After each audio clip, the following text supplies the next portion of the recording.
All right, hello ATM. This is going to be a video lesson over 1-7 class.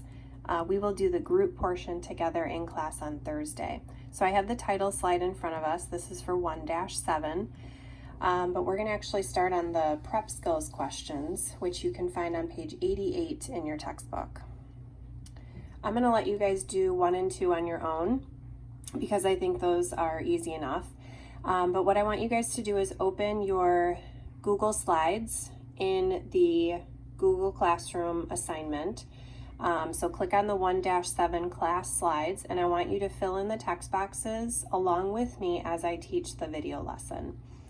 So pause the video and do numbers 1 and 2 on your own, and then we'll move on. So number 3, I think you could probably do on your own as well, but just to make sure we're all on the same page, I need to count the number of 8s, 1, 2, 3, 4, 5, 6, 7, and I can write that as 8 to the 7th power. Number 4, it says to write the expression in exponent form and with no fraction.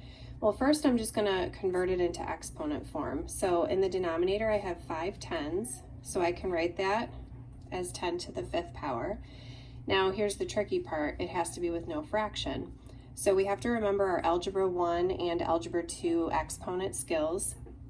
In order to get rid of a fraction here, we can take the 10 to the 5th and move it up. But if we do that, it changes the sign of the exponent. So the sign becomes negative. So I would write that as 10 to the negative 5th. Now normally in Algebra 1 and Algebra 2, your teachers probably told you never leave your answer with a negative exponent, and I still stand by that, but this particular problem said no fraction, so we can't avoid a negative exponent. Number 5, there's actually 2 problems here, and it's having us remember a certain exponent rule. So it says perform each multiplication, writing your answer with a single exponent. So if we look at 10 to the 5th times 10 to the 12th, if the bases are the same and it's a multiplication problem, you are going to add the exponents. So I'll write that off to the side. So 10 to the 5th times 10 to the 12th, I would keep the base of 10. I don't actually multiply the bases, leave the bases the same, and I add the exponents to get 17. So my answer would be 10 to the 17th power. Okay. This one, again, the bases are the same, so I would leave the base as 8 and I would add the exponents together, and that would get me -1. Now here, we're not going to leave our answer with a negative exponent. Instead, we're going to move it to the denominator, so it's going to be 1 over 8 to the 1st, or you can just write it as 1/8.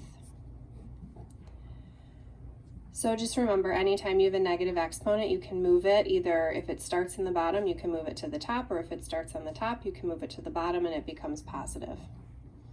All right, number 6 has you remember another rule from exponents. When you are dividing numbers and the bases match, you are actually going to subtract the exponents. And again, you do not divide the numbers, so we don't divide the 5s. We leave the 5 as 5, but we subtract the exponents. So we have 7 minus 3, that gets us 4. So if I simplify 5 to the 7th divided by 5 to the 3rd, it becomes 5 to the 4th. Now with this one, again, I leave the bases the same, so I still have a base of 10, and I do 4 minus 11, that gets me -7. So again, I have to fix that. I can't leave a negative exponent. So I would write it as 1 over 10 to the 7th. So those are our prep skills. I was wanting to just make sure we review some of the exponent rules because we will need them for this lesson. Okay, so let's move on. We're going to go ahead and turn to page 89. I know looking at this particular slide, there's a lot of information on here, and I'm actually going to read through it because it has a lot of good information. So it says if you track the national debt over the last 90 years or so, it can be modeled fairly accurately by the type of exponential growth we studied in lesson 1-4. And listen to this. On average, the debt has grown by about 7.9% per year. If that trend continues, by the year 2050, it would be this huge number here. I don't even know how to pronounce that. And by 2100, it would be this much. If you're like most people, including the author, so don't feel bad, you have no idea what these numbers actually mean. They're just too big to get any perspective on them other than, wow, those are really big. To make it easier to understand and to work with numbers of ludicrous size, we'll use a clever method for writing them using exponents. So let's start with a fairly small number. Consider the number 300. That can also be written as 3 times 10 squared, because 10 squared is, of course, just 100. So 300 can be written as 3 times 100, but 100 is also 10 squared. If you're thinking that's silly, hang in there, there is a point. Okay, we don't normally do scientific notation with small numbers, but they're doing it with a small number just so you can see what it looks like. Take a look at the first handful of powers of 10. So we have 10 to the first, 10 to the second, 10 to the third, 10 to the fourth. Notice how many zeros there are in those answers. The number of zeros matches the exponent. Do you see the pattern? Each extra power of 10 puts another zero on the decimal equivalent. In fact, the power indicates exactly the number of zeros included. Here's why this is helpful. 5 billion is a tremendously large number. Here's what it looks like. Notice that there are 9 zeros. So we can write 5 billion as 5 times 10 to the 9th, which is more concise and easier to read. If that makes sense to you, then you understand the idea behind scientific notation. Now let's take a look at some debt numbers. In 1930, the national debt was about 16 billion. In 1985, it had grown to about 1.823 trillion. Whatever, right? Both are large numbers. But let's look at them in scientific notation. We are actually going to need these numbers for a later problem, so keep those numbers in mind. I will refer back to them when we get to that problem. But here is the national debt for both 1930 and 1985 in scientific notation.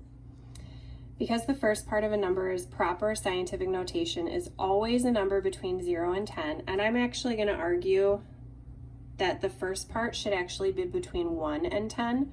They're talking about this part here. This number before the times symbol should always be between 1 and 10. You can easily compare the sizes of numbers by looking at the size of the exponent. And so if you look at the national debt, the second exponent here is 12, and that's 2 numbers bigger than the first one, which here is 10.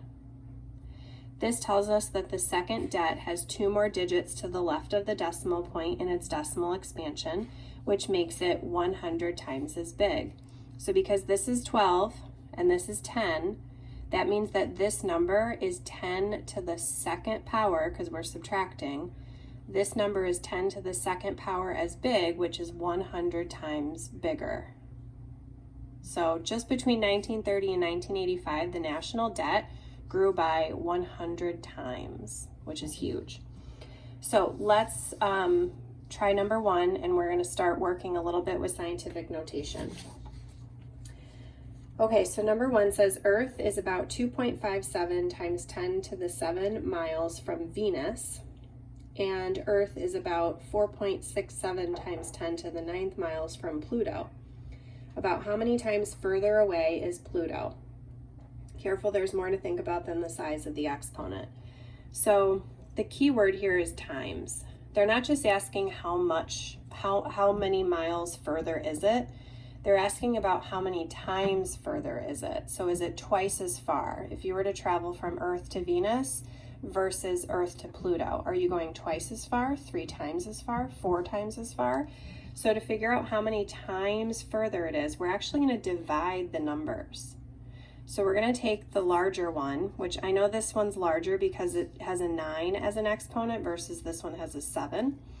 I'm going to take the larger exponent,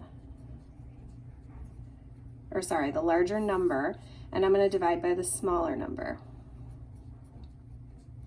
Now, you probably have never seen a problem like this, and that's okay. We're going to do it one piece at a time. When you are dividing numbers like this, here we're actually going to divide. So I'm going to put a little division symbol between those 2 numbers, but think about our prep skills questions. Here we're not going to divide. We're actually going to subtract the exponents. We're going to use exponent rules We're going to keep the base the same and we're going to subtract the exponents. Now we will have to do a little bit of rounding here.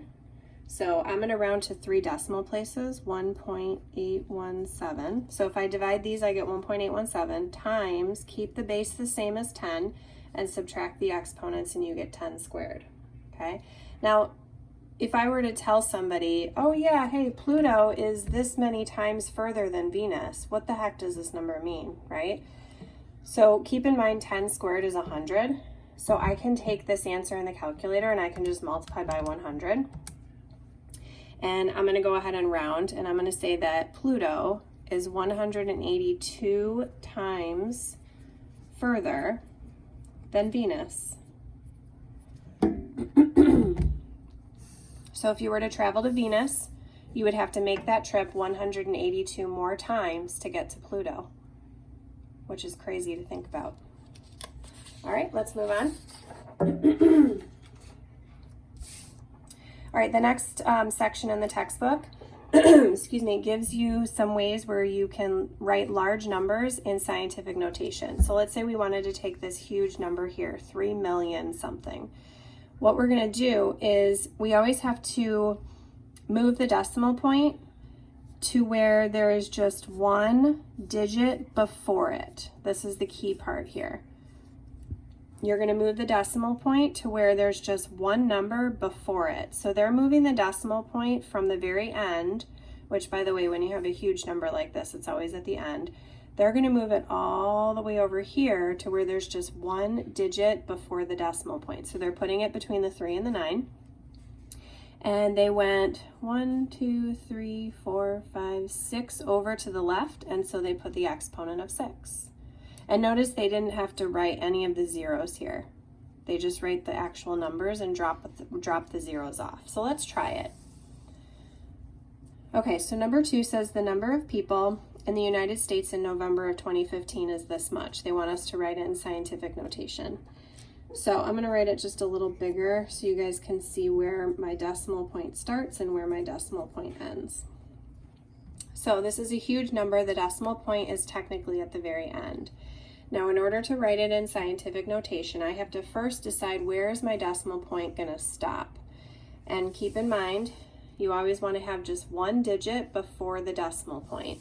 So that means I need to move it to be over here between the 3 and the 2. You always want that number that you end up with to be between 1 and 10. So it's going to be 3.22146. I don't need to write the rest of the zeros. And then it's going to be times 10 to the something power. Now that something is determined by how many times I move. 1, 2, 3, 4, 5, 6, 7, 8. Let me double check. 1, 2, 3, 4, 5, 6, 7, 8. Yeah. Now, I know it's a positive 8 because my number that I started with was huge. If I start with a really big number, my exponent will be positive. Okay, let's try the next one. 238,900. So again, talking about planets here and the moon, the Earth and the moon. So my decimal point starts here. I need it to be between the 2 and the 3, so I have one digit to the left of the decimal point. So this is going to be 2.389 times 10 to the something power. 1, 2, 3, 4, 5. And it's going to be a positive 5 because I started with a really big number. In just a minute, we're going to do some that have a negative exponent here, and so you'll see when that's negative. All right, so hopefully that makes sense, taking a really large number and putting it in scientific notation. Let's move on. Okay, the next box in the textbook talks about taking really small numbers and putting them in scientific notation. And this is what I was just talking about a minute ago, where we're going to have negative exponents.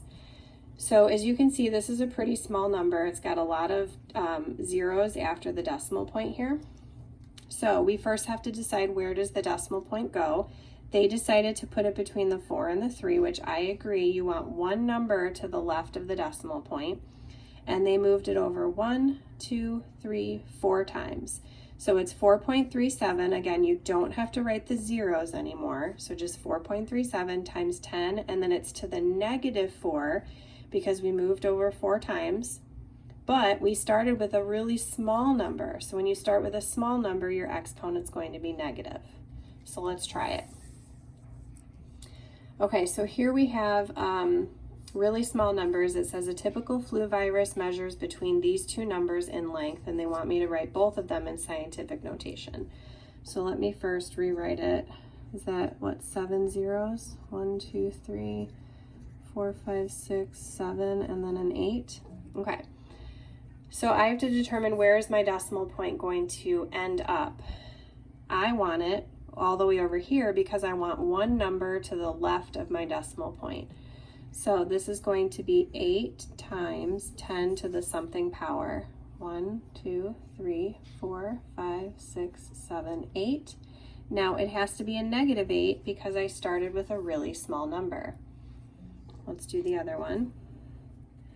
Point, and then I think that's 6 zeros. Okay, now here I want my decimal point between the 1 and the 2 because again I want one digit to the left of my decimal point. So I have 1.2 times 10 to the 1, 2, 3, 4, 5, 6, 7, and that's going to be a negative 7 because my original number was really small. Again, if your original number is huge, then that's a positive exponent, but if your original number is really small, it's a negative exponent. All right, E. coli is a common bacterium. This is a typical specimen in terms of its length. So 0.000, I think that's 5 zeros with a 7. So this one's kind of similar to the first flu virus number. So I would start with 7 times 10 to the something power. So I'm moving the decimal point over here. 1, 2, 3, 4, 5, 6, and it's negative because I started with a really small number. All right, now number 6 is going to ask me to compare these two. Based on the size of the exponent in scientific notation, which is bigger, a small flu virus or a typical E. coli sample? To determine which is bigger, you look at the exponents. We've got negative 8 and we have negative 6, and I'm not going to deal with this one. I'll just compare these two. Negative 6 is bigger than negative 8, right? Negative 6, I'll just use inequalities here. Negative 6 is bigger than negative 8, so E. coli is bigger. Okay, now it says how many times bigger. So this is like the first problem we did with Venus and Pluto. So to figure out how many times bigger, I'm going to take the bigger one and divide by the smaller one. So I have 7 times 10 to the negative 6 divided by 8 times 10 to the negative 8. Okay. So again, we're going to divide the regular numbers but subtract the exponents. So here we divide, here we subtract. So I'm going to do 7 divided by 8. We've got 0.875 times 10 to the, now careful when you subtract these, I would use a calculator because we've got a double negative. We have negative 6 minus a negative 8. See that double negative there? And that gets us 2. Now again, this number doesn't really make sense to us, so really how many times bigger is E. coli compared to the flu virus? Keep in mind this is 100. So we can take the 0.875 and multiply by 100, and that tells us it's 87.5 times bigger. Okay. Hopefully that makes sense. All right, let's move on. All right, we are for now skipping over the Did You Get It? We will probably do them Thursday in class together to make sure everybody understood my lesson. Now, so far we've gone from a really big number and a really small number into scientific notation, but now let's go from scientific notation into decimal notation, which is just going from scientific notation to a regular number. This, I think, is easier than what we've done so far. If you have a positive exponent, you move your decimal point to the right. If you have a negative exponent, you move your decimal point to the left. Where does it say to the left? I just wanted to underline it for you guys. Move the decimal point to the left. So if you have a positive exponent, move your decimal point to the right. If you have a negative exponent, move your decimal point to the left. So let's try it. Write each number in decimal notation. Decimal notation is just a regular number. So we're going to take 5.4 times 10 to the 6th, and we're going to rewrite it in just a regular number. So because the 6 is positive, I'm going to go to the right. 1, 2, 3, 4, 5, 6, and then I'm going to stop there. Okay. I'm actually going to erase this so I can show you guys what I would do with that. So the decimal point will no longer be here. It'll be all the way over there. And I'm going to fill in all of these loops with zeros. So 5 times 4 to the 5.4 times 10 to the 6th is 5400000. You don't have to put the decimal point at the end, but you can. And then you should fill in commas every 3 numbers. Okay, now that was a positive exponent, so we ended up with a really big number. Now this is a negative exponent, so we should end up with a really small number. So I'm going to write up here to the right. With a negative exponent, we go to the left. So I'm going to take my decimal point here, and because that's negative, I'm going to go to the left 9 places. 1, 2, 3, 4, 5, 6, 7, 8, 9. Now I only had one number in there, so I need to fill in 8 zeros. So that means I have 1, 2, 3, 4, 5, 6, 7, 8, and then 3, 9. And that is this number in decimal notation. All right, we'll practice going both ways on Thursday. We'll do some did you get it questions to make sure we're all on the same page. All right, we are almost done. So it says, now let's see if you really understand scientific notation. When a number written in scientific notation has a positive exponent on the 10, what can we say for sure about the number? That it is 10 or larger. When it's a positive exponent, that means it's a bigger number. If a number between 0 and 1 is written in scientific notation, what can we say about the exponent on the 10? Well, if the number is between 0 and 1, that means it's a small number. So what kind of exponent would it have? It would have a negative exponent.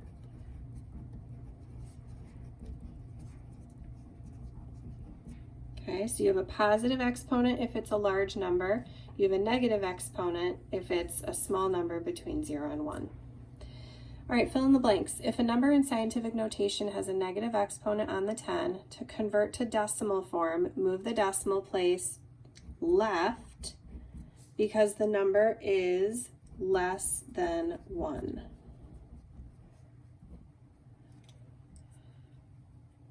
Okay, that's just something we've already talked about. All right, I want to show you a couple of things on the calculator real quick. First of all, on our calculator, we do have a mode where we can switch to scientific notation. So if I press the mode key right here next to the second key, currently my cursor is blinking on normal. If I arrow to the right, I can press enter and go into scientific mode. And we actually do have an E on the calculator. You'll see they have it in the textbook here. It's just above the comma button. It's 2 double E's. That's the button that we're going to use to enter the scientific notation. So let's go ahead and enter what they have here, parentheses 2.4, and then to get the E there, we're going to press second and then the comma button, second and then comma. So I just did second and then the comma. -8, close parentheses, times, open parentheses 3.1, press second comma to get the E, and then 11, close parentheses, and notice I get the same answer that the textbook did. Okay. Now, in the directions, it says write the results in scientific notation and decimal notation. So technically the calculator did give it to me in scientific notation. The E just means times 10, and then the 3 would be the exponent. So that's what the E represents. This part right here is the E. Now to actually put that in regular form, we can do it by hand. We would just move the decimal point 3 times to the right because it's positive. Or we can put our calculator back in regular mode, so press mode. I'm blinking on normal, so I can press enter, go back to my main screen, do second mode to quit out of that, and then press enter again, and it'll give me the actual number. Okay, so that's a little bit of calculator for you. All right, the last question that I wanted to go over.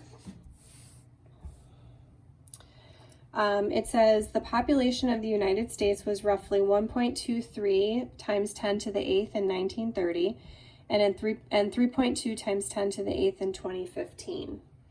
If the national debt were to be paid off by dividing the total amount evenly among all citizens, how much would each have owed in 1930, and then what about in 2015? So I don't know about you, but if the government did this, that would totally suck. They're basically saying we're going to take the national debt and we're going to divide it by all the citizens in America, and each person is going to pay their share, and then our debt will be paid off. So this would be awful, but let's actually figure out how much each person would owe. So in 1930, I'm going back to the beginning of the lesson. I'll show you that slide one more time. So the beginning of the lesson, I told you we were going to use these numbers again. So the debt in 1930 was 1.6 times 10 to the 10th. I'm going to write 2015. Let's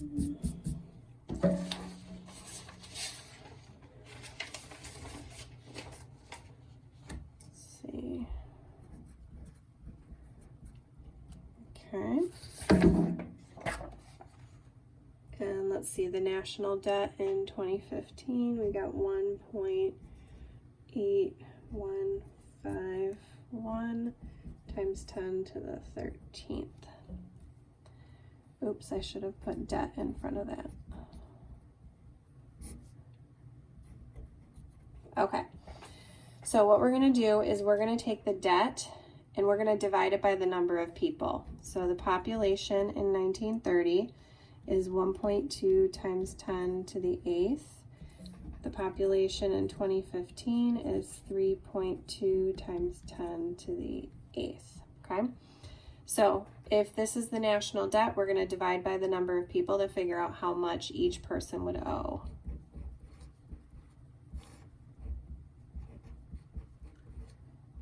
Okay, so debt divided by population. Once again, we're going to divide these numbers, but we're going to subtract those numbers. So 1.6 divided by 1.2. I'll round. I'll just say 1.33 times 10 to the second. Now I leave my decimal point the same, or I leave my base the same, but I subtract my exponents to get 2. And then I can take my decimal in my calculator and multiply by 100. And that tells me approximately $133 per person.